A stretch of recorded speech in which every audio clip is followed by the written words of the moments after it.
Welcome to the Effortless English Show with the world's #1 English teacher, AJ Hoge, where AJ's more than 40 million students worldwide finally learn English once and for all, without the boring textbooks, classrooms, and grammar drills. Here's AJ with a quick piece to help you learn to speak fluent English effortlessly. I'm AJ Hoge, the author of Effortless English. Learn to speak English like a native. That's my book. Get my book. Effortless English. Learn to speak English like a native. And join my VIP program at effortlessenglishclub.com. Speak English powerfully. Speak English fluently. Speak English effortlessly. Think in English. Join my VIP program today at effortlessenglishclub.com. effortlessenglishclub.com. Go today. I'm in a different spot today. I'm in Osaka, Japan still. Today, though, sitting next to a river, a different river. I am on the Tombery Riverwalk. The Tombery Riverwalk is a river. It's really more of a canal, I would say. It goes across the southern part of Osaka, near Namba. Also near Tombery. Tombery is kind of a famous area in Osaka. Lots of little restaurants. Lots of tourists go there now. And there's, it used to be a river, but now it's a canal. What's the difference? A canal is artificial. Right? A canal is made by people. And a river is natural.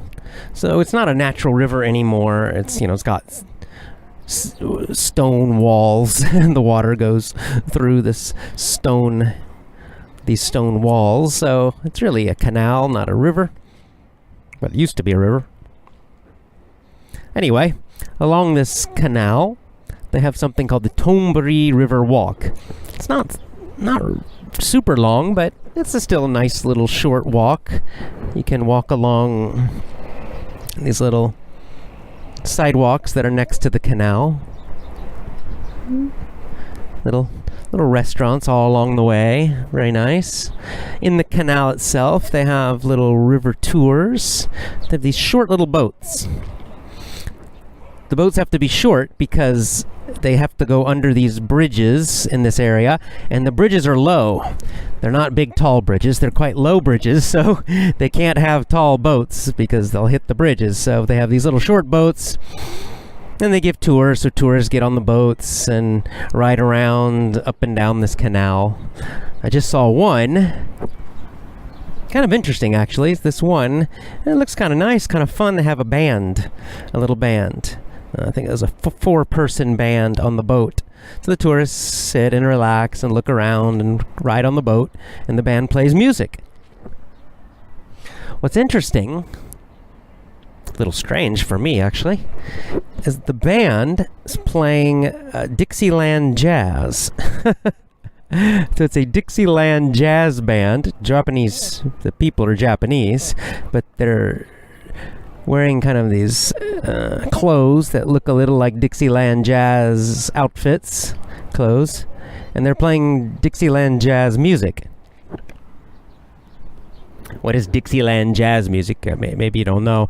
Dixieland Jazz music, it's basically the kind of music that came out of the New Orleans area, or New Orleans as they say, the locals say. Yankees say New Orleans, but Southerners say New Orleans. It's a certain kind of jazz came out of that area of the country, and it's called Dixieland Jazz. It's different than there are other kinds of jazz that maybe were popular or grew out of different areas in the United States. Dixieland Jazz has kind of a unique sound. There's usually a banjo, for example, in the band, and they had a banjo in this band. So a little strange for me, being from the south of the United States, to hear that music in the middle of Osaka.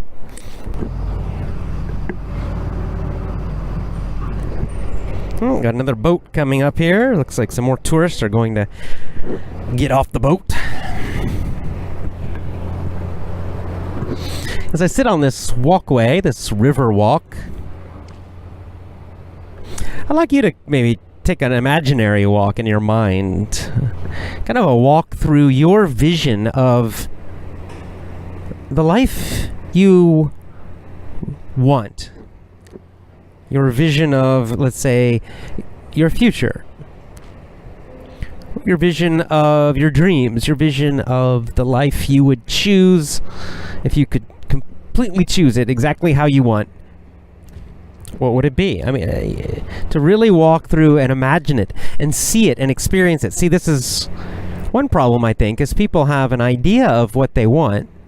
They have an idea of the kind of life they want, but they don't really think about it in detail. They don't imagine it. They don't see it. They don't hear it. They don't feel it. It doesn't feel real to them. And of course, you probably know this is a technique of visualization. You could call it guided visualization. That book, The Secret, kind of described the same sort of technique. But basically what you do is you got to make it real in your mind. If you really want to achieve something, you need to have a nice clear vision of it so that it feels real in your mind, so you know what it is you really are trying to do, trying to create. So, when you imagine yourself speaking English like a native, you actually see yourself doing it. You see yourself and maybe even hear yourself speaking fluently and confidently. And you notice too when you imagine this, you imagine yourself speaking like a native, you see yourself looking confident and strong too, just your body language. Your shoulders are back and your head is up and you're smiling. And you got a nice strong voice when you're speaking. And and you see that the people you're speaking to, they understand you easily. And the words are coming out fluently and effortlessly. You've got to experience that in your mind. Really see it, hear it, feel it like it's actually happening, like it's a memory. It's like a future memory is a good way to describe this. You're creating a future memory in your mind, like a movie in your mind. I discuss this in my book. I give some very detailed instructions in my book about how to do this. Today I'm just giving you a really basic idea.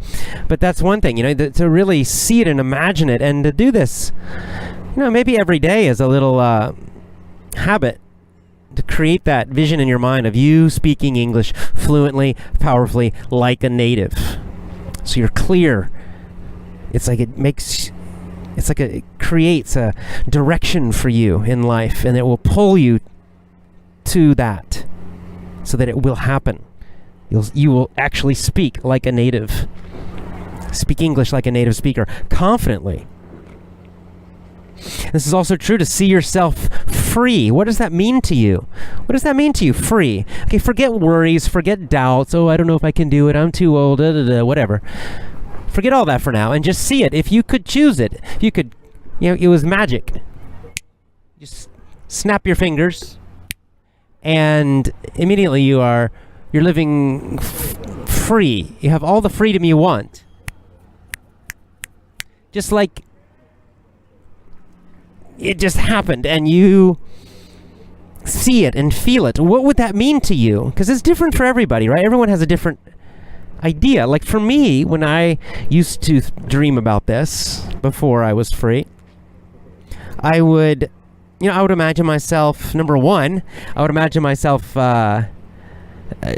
not going to work. So I'd imagine myself at that time sleeping in a little bit later, not having to wake up early, and relaxing at home and, having a coffee or something and doing some exercise and living free. Oh, another boat's going by. Just a second. They're a little bit loud.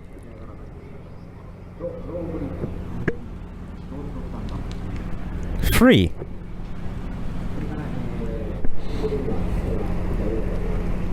That was part of my freedom, was kind of this control over my own time each day. And at that time, back when I was younger, I had some jobs. I was very unhappy in my jobs, and the schedules were terrible. I was tired. And so for me, it was, just that little simple thing, imagining myself waking up when I want to wake up, going to bed when I want to go to bed, not worried about the next day, having to go to a job. That was important to me at that time. So I would imagine that. Now, bigger than that, I would also imagine traveling, because traveling and visiting different countries and exploring different places and cultures and ideas was very exciting to me. So for me, when I would look and see my freedom, that was a big part of seeing my freedom. Seeing myself traveling, seeing myself in different countries. Seeing myself with enough money to do that. Of course, that requires some money. So seeing myself with enough money to fly around and travel. And of course, seeing myself with enough free time to travel when I wanted to, anytime I wanted to. I would see that. That's what that freedom, and even the financial freedom, that's what it meant to me. Oh, here, the boat with Jazz is going by. I'll see if you can hear it. 1 second.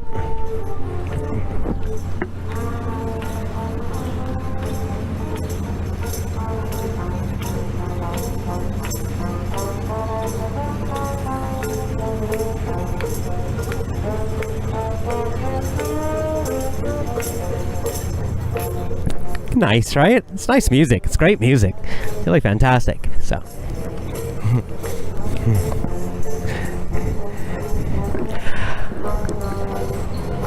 What is it for you, though? What does freedom mean to you? It's right. We all have our different ideas. Maybe you don't care about traveling the world like me. Maybe you don't care about getting up early. That's also fine. What does it mean to you?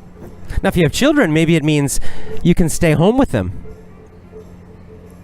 You don't have to go off to a job all day and be away from your family. That's an important part of freedom for some people, so you can imagine that and see it. See yourself spending all day with your kids or your family, or as long as you want. Maybe you need a break sometimes. But again, you got to see that. And maybe, too, that freedom involves some level of money, some level of abundance, financial abundance. So you can see the kind of home you want to have. For me, one of the things I quite enjoyed and wanted financially, it's a luxury, but for sure a luxury. But as I traveled more and more and more, really traveling became tiring, and it is tiring, specifically the flying part. And so I began to say, it would be so nice to travel, to fly business class, right? To sit up in the front of the plane, and especially those long flights, be able to lay down on the completely flat and sleep during the flight instead of in those tiny chairs, super uncomfortable. Because, I do flights, so I do a lot of flights that are 12 hours or longer. And I do trips where I'll have several flights, so 18-hour trips, 20-hour trips, sometimes 24 or more hours of airports and planes. It's not so fun, especially after you do it a while. In the beginning, it was romantic and exciting, and now I really don't like it. So I would imagine, it was so nice to travel business class, and now I can, and that's what I do when on the long flights. And it does help. It helps a lot. It's a much nicer way. So that was one thing for me also. I would imagine it. I would imagine myself, up in those nice seats in the front of the plane, laying flat, sleeping during the flight. But what is it for you? You have to decide. What is that financial freedom for you? You got to see it. Make it real in your mind. And as you walk through your vision of the future, Think of your family. What kind of family do you want? Now, maybe you're lucky and already you've got a fantastic family. And it's great, and there's lots of love and connection, great communication, you're so close. That's great. Just, see it and imagine that as it is now, and just appreciate it. Feel gratitude. Feel grateful. Maybe there's some things you'd like to improve. For example, if you are working a job and you're gone a lot, maybe again, that time, to have the time, the freedom to be at home a lot more with your children, with your spouse, maybe with others too, your extended family, maybe your parents, uncles, aunts, cousins, whatever, close friends. But again, you got to see it, imagine it. How do you want it to be? You got to make it real in your mind first. Remember, everything starts in your mind. It all starts in your mind.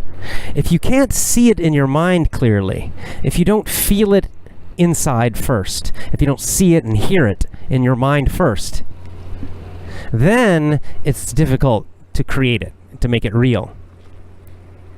But the opposite is also true. When you do see it clearly, hear it, feel it, like a memory, like a real strong memory that's going to happen, it's much easier to make it actually happen. It's more likely to become real. And that's why it's important to do this little exercise sometimes. You need a clear vision. If your vision's not clear, it's very hard to reach where you want to go. Make your vision more clear. For family, for love, the kind of relationships you want, friendships, meaning, what the kind of meaning you want in your life, purpose and meaning. Another area of life that's good to think about and imagine and see is, just fun, enjoyment, happiness, travel, adventure, whatever that is for you. For me, it was travel, still is. And enjoyment, laughing, smiling, having a good time, learning, growing, feeling alive, feeling completely alive. What makes you feel completely alive? Well, see yourself doing those things that make you feel very alive. For me, it's being outdoors. A lot of it for me is just to be outside in nature, walking. It's pretty simple for me at this point. I don't need big adrenaline sports like, jumping out of planes and things. But some people like that stuff, which is fine. Some people like to do more sports things. Some people it's maybe cultural things or cooking, or some people they want to travel to cities and visit lots of restaurants and food.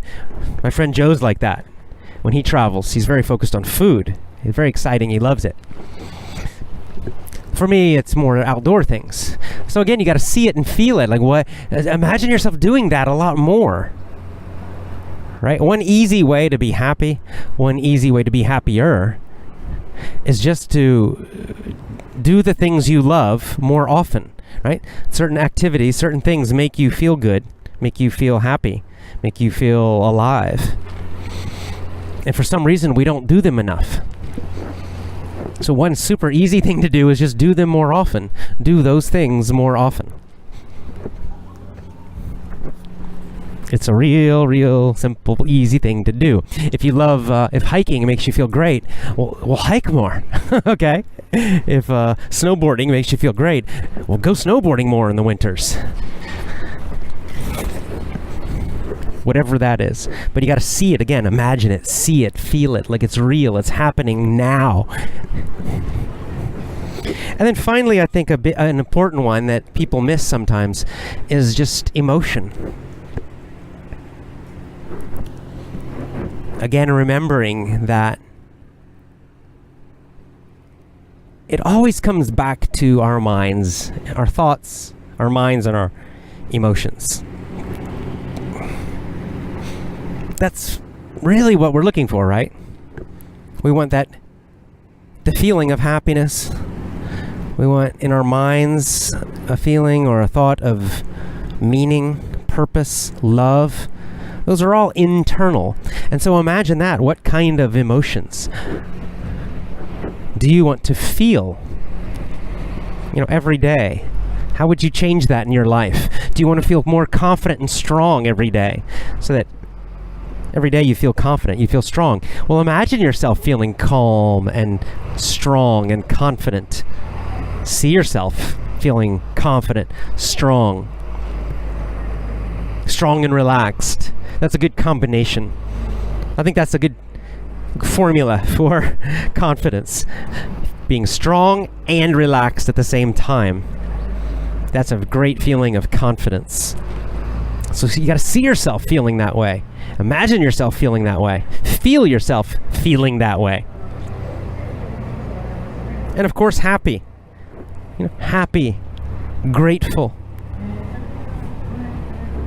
Feeling love, feeling happiness, feeling connection. You should imagine that every day. Imagine how you want to feel. And maybe too, feeling fearless, more courageous, right? Less afraid. So you should imagine that too and see yourself feeling courageous, acting courageous. You create these images in your mind of yourself, and little by little they become real. That's how you do it. Don't give up on that. Don't give up on that. You've got to keep going. You've got to try.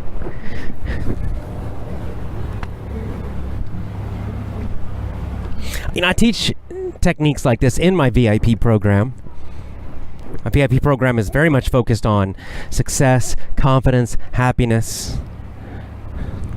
Of course, I'm teaching you English also. English is the main thing, but I also teach these other things because English is not enough. You're a human being. You're not just an English learner. You're a whole human being. I want you to be happy. I want you to be successful. I want you to be strong and confident. So join my VIP program today. Join my VIP program at effortlessenglishclub.com. Learn how to do this. Join my VIP program at effortlessenglishclub.com.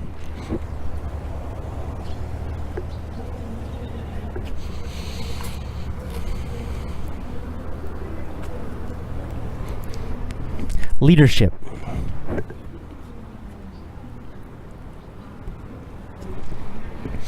Some people give up. Maybe they're afraid, maybe they're worried, maybe they're lazy, maybe they have low confidence. But a lot of people have these dreams. I think most people have dreams like this. Okay, yes, they're different for each person, of course, but there are also similarities, right? Everybody wants those strong, wonderful families. Everybody wants to be free. Oh, most people, I think. And then they have other specific dreams. But so many people just quit. They give up. They don't try. They just do what is expected. They do what other people push them to do. And inside, deep inside, they know they're not following their own dreams. They know they're not following what they really want in life. They know they're not really trying to create the life they want. But they make excuses. But this creates a great deal of unhappiness. And I will tell you, whatever your age, if you do this, if you give up, if you quit, if you don't try to live that life of your dreams, if you don't try every day to create that, you are going to become more and more unhappy and bitter. And people like that, usually when they become older, they're very unhappy old people. You kind of meet different kinds of older people. And when I say older, I don't know, people in their 60s, let's say. I'll keep making that age later and later as I get older. Well, let's just say people like retirement age, okay, 65 or older, something like that. And I myself have met a good number of people in that age range, over 65, and I tend to meet, kind of two basic categories, and the bigger category are people that seem quite bitter. I mean, they may not be super unhappy. They may, they seem okay, but there's just something like a little bit missing, like they're disappointed with life, like they're a little bitter, a little bit angry with life. Like there's something like is gone, something's a little bit missing, that enthusiasm for life, that love of life, the appreciation, all those things. And I think that these are the people who never tried, who lived a life that others told them to live, and they never really tried. See, it's not failing or succeeding that's really the big issue. It's the thing that will make you really unhappy when you get older is if you never try. You look back and you have regret. Why didn't I at least try? Like you had a dream of starting your own business and then you never even tried. That will make you feel terrible when you get older. Now, if you try and you try and you try and you fail, and maybe you realize I'm not an entrepreneur, I'm not good at this. It's a different feeling. You won't feel that bitterness. I tried and it just wasn't for me, and you'll be okay with it. You'll be okay. I'll use a very simple example of this. For me, music. At different times in my life when I was younger, really up all the way into my 30s, I thought, I want music. I want to be a musician. I want to try to be a musician. And I tried to play guitar, and I tried bass, and I tried singing a bit. I tried, and failed each time. And the reason I failed is I found each time that while the idea sounded nice, that actually doing it every day, I didn't enjoy it. I didn't enjoy the practice. I found it very boring. I didn't like it. I just didn't like it. Doing it every day, trying to practice, songs or scales or whatever. And finally, after, trying and then trying again and then trying again, I have no bad feelings about it at all. Because I realized, I tried, and I just honestly found it's not for me. And that's okay. So I don't feel any bitterness. Now, what if I never tried? And suddenly I'm 65, and I should have tried. Maybe I'd have all these dreams in my head thinking, if I had done it, maybe I would have been a great musician, but I never even tried. And your mind can play games like this. And if you can have all these regrets. Now, this is a small example, but it's a good example because it shows you why the trying is so important, even if you fail. Because I did try and failed, and then I learned something about myself. So now I don't have that thought at all. I have no thought that if I just tried, maybe I'd be a musician. No, I realized I'm not a musician. It's not me. Just not me. Nothing wrong with it. It was a nice idea. It seemed interesting, but not for me. On the other hand, I also had a very strong feeling about having my own business, being financially free, being an entrepreneur, much stronger than music for me. And again, I tried, and with that I succeeded, and I found that, this is me. This fits me very well. I'm good at this. I like it. I like doing it every day. Right? I even like the difficult parts. I even like the challenging parts. I don't get bored with it. It excites me. It interests me. And there's always an interesting problem to solve, or there's a lot of creativity in it. So I found that, this is great. This does fit me. So you got to do this. You got to do this in your life. Whatever those dreams are for you, you've just got to try. You don't have to succeed. This is how you avoid becoming one of those very sad people at the end of your life. Now, the other older people you'll meet are fantastic. They're delightful.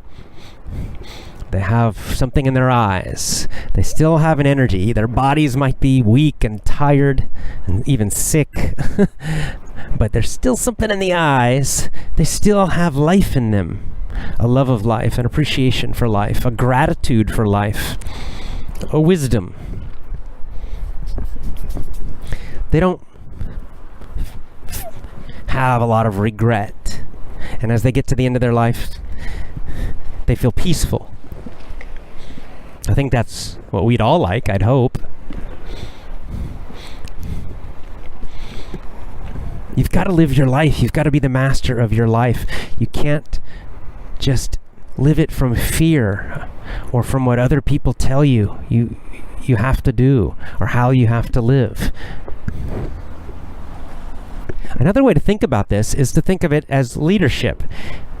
If you don't do this for yourself, because you're worried, because you're afraid, because whatever, if it's hard for you to do this for yourself, do it for other people.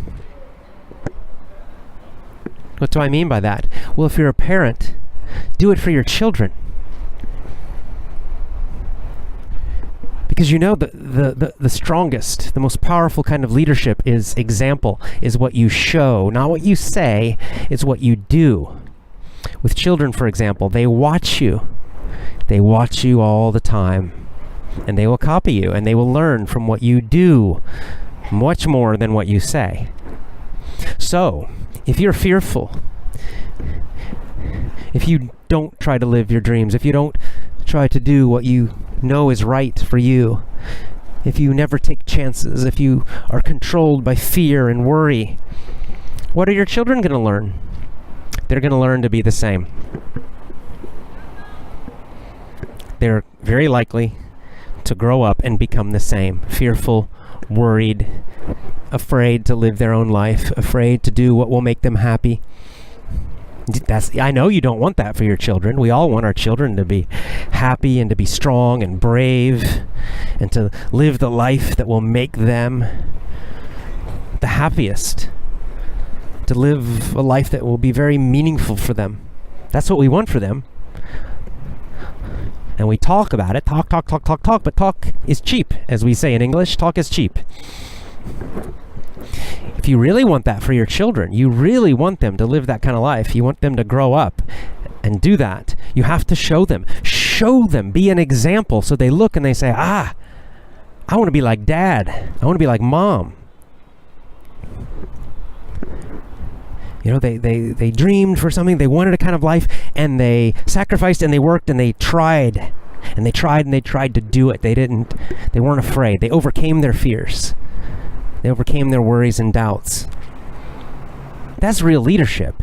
You don't need a lot of talking techniques. Show them. And by the way, this is also true for anyone in your life. It's not just children. If you want to inspire other people, you want the people you love, the people around you, you want them to be less afraid. You want them to live a life that will make them happier. You want them to overcome their fears, overcome their worries, try to live their dreams. How do you do that? Well, show them. Do it yourself first. Don't just talk and tell, you should do this, you should do that. That doesn't mean anything. Show them. Show them. Do it yourself and show them. Inspire them with your actions. Show them. Say, see, look, you can do it. I just did it. You can do it too. I was afraid, and be honest with them. I was afraid about starting a business, but I just had to do it anyway because I feel terrible if I didn't try. So I overcame it. Or whatever it is, homeschooling or traveling or whatever. Doesn't matter what it is specifically. It's just that you show them with your actions that you can overcome fear, you can overcome worry, you can do what's right for you even when other people criticize you, even when other people tell you it's the wrong thing to do, you can't do it. It's crazy. You show people. You do it for them. So if you can't do it for yourself, do it for the other people in your life. Do it to inspire them. Do it to be a great example for them so that your children, the people you love, your friends will be inspired by you, and they will do that. And they will be happier because of the actions you take. They will feel stronger and more inspired because of the actions you take. Because you did it, and they realize, I can do it too, maybe. When you do it, when you show them with actions, then your words become more powerful. Because now they know your words really mean something, right? So some people are more motivated, maybe a little more focused on themselves, to make themselves happy. I want to be successful, to live their dreams, to do all these things for themselves. Other people are more inspired and motivated by helping others. So whichever one is you. That first exercise we did at the beginning here, dreaming and imagining for yourself, that's really powerful. It's also powerful to imagine helping other people by doing this, seeing the positive effect you will have on everyone around you. The inspiration, the motivation you can give by living the life of your dreams, overcoming your fears, overcoming your worries. You inspire others. You make everyone's life better by doing this. It's not just about you. And some people, that's the even bigger motivation, to do it for others, the others they care about. And for many of us, it's both. Look, this world needs this. This world we're living in now. Okay? We're living in a world overwhelmed by fear and cowardice. Cowardice means being afraid all the time, being wimpy, weak, and afraid.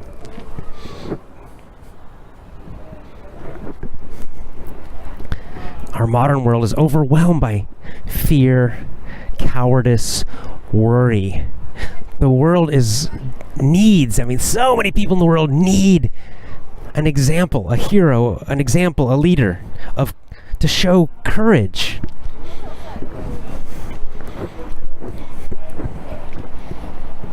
Right? The world is crying out for courage, for boldness.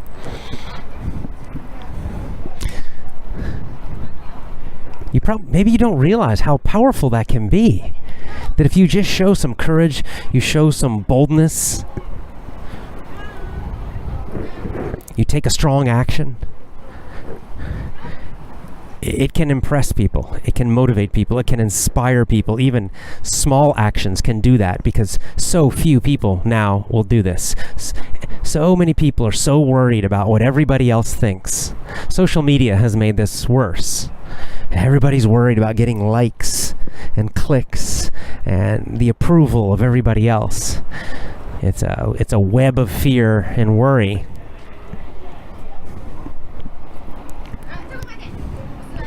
Just the smallest action, the smallest act of courage can be very, very powerful in this world now. People want it. People need it. They're looking for that kind of leadership. You can do it. Do it for them. All right, I'll see you next time. Go to effortlessenglishclub.com. Join my VIP program. Join my VIP program at effortlessenglishclub.com.